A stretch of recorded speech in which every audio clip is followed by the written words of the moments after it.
నమస్తే రమ్మగారు. నమస్తే చే రమ్మగారు, జానపద కథలు ఏదైనా ఒకటి చెప్పుకుందామా? మామూలుగా రాజులు రాణులు మాయమంత్రాలు రాక్షసులు పిశాచాలు గంధర్వులు యక్షులు వాళ్ళు వీళ్ళుగా మారిపోవటాలు అవి కథలు ఉంటాయి బాగా. మన రామారావు గారు నటించిన చిక్కడు దొరకడు కదలడు వదలడు రాణి రత్నప్రభ అలాంటి సినిమాలు భలే బాగుంటాయి. పెద్ద లాజిక్ ఉండదు కథలో, లాజిక్కి బాగా అందవు. సరే ఇప్పుడు మన లేటెస్ట్ సినిమాలు లేటెస్ట్ కథలు కూడా లాజిక్లు లేనివే కదా. ఎక్కడి నుంచి ఎక్కడికో ఎలా వెళ్ళిపోతాడు, మన సంగీతం ఇంకో రాష్ట్రంలో వాళ్ళకి ఎలా అర్థమవుతుంది, అలాంటివి బోల్డ్ ఉంటాయి లాజిక్లు. ఎవరు అవే పట్టించుకోరు, చూసేస్తాం. కథలు కూడా వినేస్తూ ఉంటాం. కొంచెం అలాగే కొంచెం లాజిక్ ఉన్న ఒక కథ చెప్తాం. తండ్రి కోసం. పూర్వం ఒక రాజుగారు ఉండేవాడు, కేశవ వర్మ ఆయన పేరు. ఒకే ఒక కొడుకున్నాడు, నిరంజనుడు. ఒకనాడు ఈయన నిరంజనుడు ఒక 10 ఏళ్ళ పిల్లాడిగా ఉండగా అడవికి వెళ్ళాడు వేటాడడం కోసం. సరే వేట పని అయ్యింది. ఏవో లేళ్ళు దుప్పుల్ని చంపారు, కొన్ని పులుల్ని కూడా వేటాడారు, ఏనుగు దంతాలు అవి దొరికినాయి. వీళ్ళన్నీ మోసుకుని వస్తుంటే ఒక యక్షుణుల సమూహం ఒకటి కనపడింది. గంధర్వకాంతలు, యక్షుణులు అనకూడదు, గంధర్వకాంతలు కనిపించారు. ఆ గంధర్వకాంతల్లో ఒక ఆవిడ పమిట ముళ్ళల్లో చిక్కుకుపోయింది. మిగిలిన వాళ్ళంతా వెళ్ళిపోయి ఈవిడ ఒకటి ఇక్కడ ఆగిపోయింది, చీర సవరించుకుంటుంది, తీసుకుంటుంది ముళ్ళల్లో. రాజుగారికి ఎదురుపడింది. రాజు చాలా మైమరిచిపోయాడు ఆవిడని చూసి. ఆవిడని బతిమలాడాడు, నువ్వు ఎంతో అందంగా ఉన్నావు, మా అంతఃపురంలో ఉంటే మా అంతఃపురానికే కాంతి, మా అంతఃపురానికి రా, నాతో రా, నాతో రా, నాతో రా అని వెంబడిపడ్డాడు. ఆవిడ చీర చెంగుపుచ్చేసుకున్నాడు. ఆమె విదిలించుకోపోయింది, ఆయన వదిలిపెట్టలే. బతిమలాడడం మొదలుపెట్టాడు. నువ్వంటే నాకు చాలా ఇష్టం, నువ్వు భలే ఎంతో చక్కగా ఉన్నావు, అద్భుతంగా ఉన్నావు, నాకు నచ్చావు, అంతఃపురంలో ఉండు, నాతో ఉండు, నా జీవితాన్ని సార్థకం చేయి, మా జన్మ చరితార్థం చేయి, మా ఇల్లు పావనం చేయి. ఇలా బతిమలాడుతుంటే ఆవిడ, ఏంటి నువ్వు, నీకు అర్థమవుతోందా, నేను మీ జాతి దాన్ని కాను, నువ్వు నరుడివి, నేను గంధర్వకాంతని, నన్ను పిలుస్తావేమిటి, చూసి వెళ్ళిపో, పిలవకూడదు, పోనీ నాకు కూడా రావాలనిపిస్తే అది వేరే కథ. నేను నిన్ను చూసి రాదలుచుకోలేదు, ముళ్ళలో చేర్చంగి ఇరుక్కుందని నుంచుంటే వెంబడి పడతావా, పో అంది. అయినా ఆయన వదిలిపెట్టలే, బతిమలాడడం మొదలెట్టాడు. దాంతో ఆవిడంది, నీ కళ్ళ వల్ల కదా ఇది వచ్చింది, నేను చూడంగానే నేను మైమర్చిపోయానని చెప్పాడు. కళ్ళు నీకు ఈ పిచ్చని కలిగించాయి, నీ కళ్ళ వల్లే నువ్వు ఇలాంటి వ్యామోహంలో పడ్డావు, నీకు కళ్ళు పోతాయి, గుడ్డివాడివి అయిపోతావు నువ్వని చెప్పించి ఒక్క విదిలించుకుని రయ్యమని వెళ్ళిపోయాను. రాజుగారి కళ్ళు 2 పోయినాయి. ఏం చేస్తారు, ఆ గుడిగా రాజుగారిని మోసుకుని తెచ్చుకున్నారు. ఎన్ని వైద్యాలు చేసినా ఆ కళ్ళు రాల. అయితే ఒక మంత్రవేత్త ఒక ఆయన వచ్చి, శాపం వల్ల పోయిన కళ్ళు వరం వల్ల రావాలి, శాపానికి అవసానం ఏదైనా ఉండాలి, ఎవరు శపించారో వాళ్ళే దీన్ని సరిచేయగలరు అని చెప్పి వెళ్ళిపోయాడు. జనం అంటున్నారు, ఆమె ఎవరో గంధర్వకాంత ఎక్కడో కనపడింది, శపించింది, ఈయనకి వెళ్ళాడు అనవసరం కావిడి పాపం, అంత అడగకుండా ఉంటే వదిలేసేది. వెంబడి ఇబ్బంది పెట్టాడని ఈ పని చేసింది అనేసరికి గంధర్వకాంతల దగ్గరికి ఎవరు వెళ్తారు. కానీ రాజుగారి అబ్బాయి నిరంజనుడు అప్పటికి 20 ఏళ్ళు వచ్చాయి, 10 ఏళ్ల పాటు ట్రై చేశారు. ఆయన శాపం నాటికి అబ్బాయికి 10 ఏళ్ళు, ఇంకో 10 సంవత్సరాలు గడిస్తే ఏకైక పుత్రుడు. అతను ఏమన్నాడంటే, ఈ రాజ్యం నాది, రేపొద్దున మా తండ్రి తర్వాత నేనే చేస్తాను. మరి మా తండ్రిది తీసుకుంటున్నప్పుడు తండ్రి శాపం గురించి కూడా నేను ఆలోచించాలి కదా, నేను వెళ్తాను, నా గంధర్వకాంత ఎక్కడుందో వెతుకుతానని అన్నాడు. అందరూ హాహాకారాలు చేశారు, వద్దు అసలు కుదరదు, గంధర్వులతో ఆట మంచిది కాదు అంటే, కాదు నేను ప్రయత్నం చేస్తా అని బయలుదేరాడు. ఒక గుర్ర వేసుకుని వెళ్ళాడు. ఈ వాళ్ళ రాజ్యానికి ఈశాన్య దిక్కులో గంధర్వులు ఉంటారని ప్రతీతి. ఈ రాజుగారికి కూడా ఈశాన్యం వైపు ఉన్న అడవిలోనే ఈ గంధర్వకాంత కనపడింది. ఈశాన్యం వైపుకి వెళ్ళిపోయి ఇక ఆహారం తెచ్చుకున్న ఆహారాలన్నీ అయిపోయినాయి. పళ్ళు గిళ్ళు ఏమీ లేని ఒక పెద్ద చెట్ల తోపులోకి ప్రవేశించాడు. నీరసానికి కళ్ళు తిరిగిపోతున్నాయి అబ్బాయికి. పడుకుందామని పడుకున్నాడు. స్పృహ తప్పిపోయాడు, ఇంచుమించుగా నిద్ర కాదు అది, పడిపోయాడు. అయితే ఏమైంది, అతనికి మెలకు వచ్చేసరికల్లా అతని పక్కన ఒక బ్రహ్మాండమైన ఆకారంలో ఉన్న ఒక రాక్షసి కూర్చుంది. ద్రాక్ష పళ్ళని ఇట్లా చిరిపి ఇతని నోట్లో పోస్తుంది. ఆ నోట్లోకి ఆ రసం వెళ్ళేసరికల్లా షుగర్ తగలంగానే ఓపిక వచ్చి కళ్ళు తెరిపిల్లు పడ్డాయి. అక్కడి నుంచి అన్నీ పట్టుకొచ్చి తినిపించింది. వీడికి ఓపిక లేదు, అది ఎవరో భయపడేంత ఓపిక లేదు అతనికి. భయపడడానికి కూడా కొంచెం సత్తా కావాలి, అదే సత్తు లేదు. పళ్ళన్నీ తినిపించింది, దానిమ్మ గింజలు ఒలిచిపెట్టింది, మామిడి పళ్ళు తీసి పెట్టింది. పళ్ళన్నీ తిన్నాడు. ఎవరు నువ్వు అన్నాడు. నేను ఒక రాక్షసిని, నువ్వెవరు ఏమిటి అని అడిగింది. నేను నా పేరు నిరంజనుడు, ఫలానా రాజుగారి అబ్బాయిని. మా తండ్రికి శాపం తగిలింది, దాన్ని నివారింపజేయడానికి వెళ్ళాను. నీకు గంధర్వులు ఉండే వనం తెలుసా అంటే, గంధర్వులను కలుసుకోవాలంటే గంధర్వ లోకానికి వెళ్ళాలంటే నువ్వు ఆకాశంలోకి వెళ్ళాలి, నేల మీద నడిస్తే ఎలా కుదురుతుంది అంది రాక్షసు. అలా కాదు, నీకేదో శక్తులు ఉన్నట్టే ఇక్కడ ఒక్క పండు లేని ఇక్కడ ఇన్ని పళ్ళు పట్టుకొచ్చి తినిపించావు, నాకు సహాయం చెయ్యి అన్నాడు.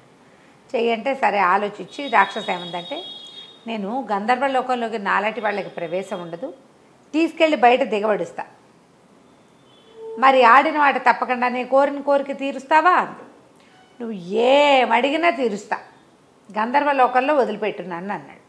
సరేనని ఈ రాక్షసు ఏం చేసింది, ఇతన్ని ఎత్తుకుని తీసుకుపోయి గంధర్వలోకపు వాకిట్లో వదిలిపెట్టింది.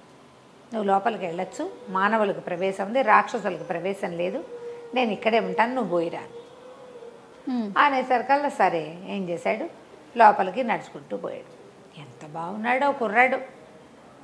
ఈ కథల్లో రాకుమారులంతా భలే బాగుంటారు ఏమిటో.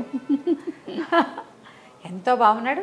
గంధర్వ కాంతలు ఎందరో కనపడారు. ఎవరితో వీడిని పిలిపించుకుంది అని చెప్పుకుంటున్నారు. సరే ఒకళ్ళిద్దరు సాహసించి, ఎవరబ్బాయి ఎక్కడి నుంచి వచ్చావు, ఏ ఊరు మీది, ఎవరి కోసం వచ్చావు అని అలా పలకరించారు. పలకరిస్తే ఒకళ్ళు సరస్సల్లాపలాడతారు, ఫ్లాటీగా బిహేవ్ చేస్తారనమాట. వాళ్ళు వీళ్ళు, అబ్బో భలే బాగున్నావు, ఏది ఇట్రావో ఒకసారి, ఆ చెయ్యెత్తు, అది ఎత్తు, కత్తుందని నీ దగ్గర, ఇలాంటివేవో కబుర్లు చెప్పారు, మాట్లాడిచ్చారు. మాట్లాడిస్తే సరే ఒకళ్ళిద్దరు అన్నారు, ఇటు ఎంతసేపు కవ్విస్తే ఎట్లా, పాపం మానవుడు, వీడికి ఆహారం చూద్దామని తీసుకుపోయి ఏదో తిండి పెట్టారు.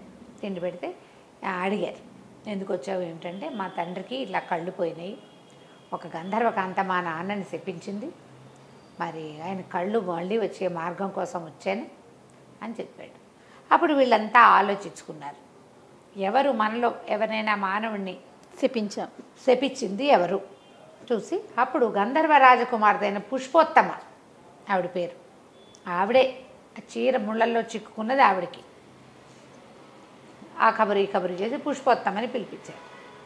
ఆ పుష్పోత్తమ వచ్చేసరికల్లా అప్పుడు ఈ కుర్రాడు అడిగాడు, మా నాన్నని మీరు తెప్పించారు కదా, ఆ శాపం పోగొట్టే అవసానం ఏదైనా చెప్పండి, కళ్ళు లేక మా నాన్న చాలా బాధపడుతున్నాడు మరి అని అడిగేసరికల్లా ఆవిడ ఏమందంటే, నా వెంటబడ్డాడు, లేకపోతే నేను చెప్పించేదాన్ని కాదు, రా రా రా అన్నాడు, ఆ కళ్ళ వల్లే అతను ఆ వ్యామోహంలో ఇరుక్కున్నాడని నేను కళ్ళు పోవాలని చెప్పించాను. సరే ఓ పని చేస్తా, నేను ఇప్పుడు వచ్చి శాపాన్ని నివారించలేను అని తలలోంచి ఒక పువ్వు తీసిచ్చి, ఈ పువ్వు పట్టుకెళ్ళు, ఈ పువ్వు కళ్ళకి తగిలిస్తే అతనికి చూపు వస్తుంది, కాకపోతే ఒకటే నియమం, ఈ పువ్వు తీసుకెళ్ళి కంటికి తగిలించేవాడు ఆడి తప్పకూడదు. వాడు అబద్ధం ఆడాడా లేదా ఆడిన మాట తప్పాడా కనబోతుంది మళ్ళీ. ఆడి తప్పని వాడు అయి ఉండాలి ఆయన, అలాంటి వాడైతేనే ఈ పువ్వు పనిచేస్తుంది. సరేదని పువ్వు చేత్తో పుచ్చుకున్నాడు. బయటకు వచ్చేసరికి రాక్షసి సిద్ధంగా ఉంది. సరే రాక్షసి, నువ్వు ఎంతో మంచి పని చేసావు, నీ వల్ల నాకు మా నాన్నకు సహాయం లభించింది, ఇప్పుడు చెప్పు నీకేం కావాలో చెప్పు, ముందు నన్ను మా ఇంటి దగ్గర దింపన్నాడు. ఊరు దాకా తీసుకెళ్ళాక వెళ్ళొస్తాను, నీకేం కావాలో చెప్పు అన్నాడు. నన్ను పెళ్ళాడు నువ్వు అని అడిగింది. అది 10 అడుగుల ఎత్తుండి, వాన పొట్టుండి, భీకరంగా గుడ్లు బయటకు వస్తున్న లాంటి కళ్ళు, కోరలు, చిర్ర జుట్టు, ఇనపగదల లాంటి జబ్బలు కాళ్ళు కలిగినటువంటి బ్రహ్మరాక్షసి నన్ను పెళ్ళాడు, పెళ్లి చేసుకున్నాను. ఏం చేస్తాడు? సరేనన్నాడు, నువ్వు ఇక్కడే ఉండు, ముందు మా నాన్న సంగతి చూసి వచ్చి నేను పెళ్లి చేసుకుంటాను అన్నాడు. పిశాచి లేదా రాకాసి సరే రాజ్యంలోకి వెళ్ళిపోయాడు. తండ్రి దగ్గర కూర్చున్నాడు. అక్కడి నుంచి తండ్రికి కళ్ళకి ఆ పువ్వు తగిలిచ్చాడు. కళ్ళు వచ్చేసినాయి. అందరూ ఆశ్చర్యపోయారు. సరే అబ్బాయి అన్నాడు, నాన్న మళ్ళీ ఒకసారి బయటికి వెళ్ళే పని ఉంది నాకు, నేను వెళ్ళొస్తాను అంటే, ఏం చేయటానికి అనేసరికి అలా నాన్న అబ్బాయి ఏం చెప్పాడంటే, ఒక రాకాసి చాలా సహాయం చేసింది, మరి ఆమెను పెళ్లి చేసుకుంటానని మాటిచ్చాను, పెళ్లి చేసుకోవాలంటే తండ్రి అన్నాడు, ఏముంది దాన్ని అక్కడెక్కడో వదిలేసావు, రాకాసిని పిశాచిని నువ్వు పెళ్లి చేసుకోక్కర్లేదు, మానేయమన్నాడు. నాన్న మానేశాను అనుకో, ఆ అమ్మాయికి మాట ఇచ్చా, ఆ పిశాచికి మాట ఇచ్చాను, ఇప్పుడు ఆడి తప్పితే నీ కళ్ళు పోతాయి నాన్న అంటే, నాకు కళ్ళు పోయినా పర్వాలా, పిశాచిని పెళ్లి చేసుకోవద్దు నువ్వని తండ్రి బతిమలాడాడు. నీ కళ్ళున్నా లేకపోయినా నేను ఆడి తప్పనన్నాడు కుర్రాడు. ఆడి తప్పకూడదు, మాట్లాడాను, చెప్పాను, సత్యవాక్కులు పాటించాలి అని చెప్పి అవి వెళ్ళిపోయాడు.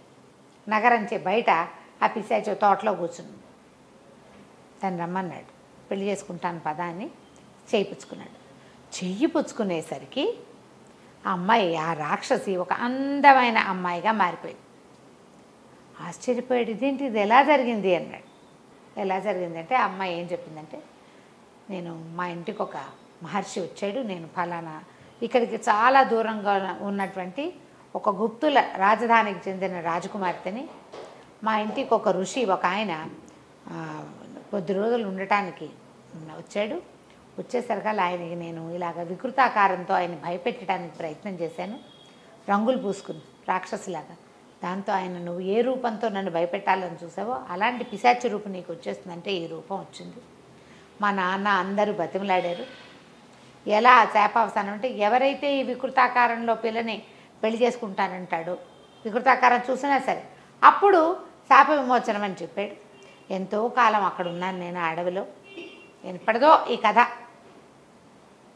మా రాజ్యగీజ్యం అంతా పోయి ఉంటుంది. వాళ్ళు ఏమైపోయారో కూడా నాకు తెలియదు. నేను చాలా కాలంగా ఉన్నా, ఎవ్వడు నన్ను పెళ్లి చేసుకోవడానికి ముందుకు రాలేదు. నీకు సహాయం చేశాక నువ్వు ఆడి తప్పవన్న నమ్మకంతో నిన్ను అడిగానని చెప్పి, దాంతో ఇతను అమ్మాయిని చక్కగా చేతులు పుచ్చుకుని ఇంటికి తీసిపోయి, ఇదే నేను ప్రేమించిన ప్రేయసి పిశాచి అని చెప్పి అందరికీ ఆ అమ్మాయిని హాయిగా పెళ్లి చేసుకున్నాడు.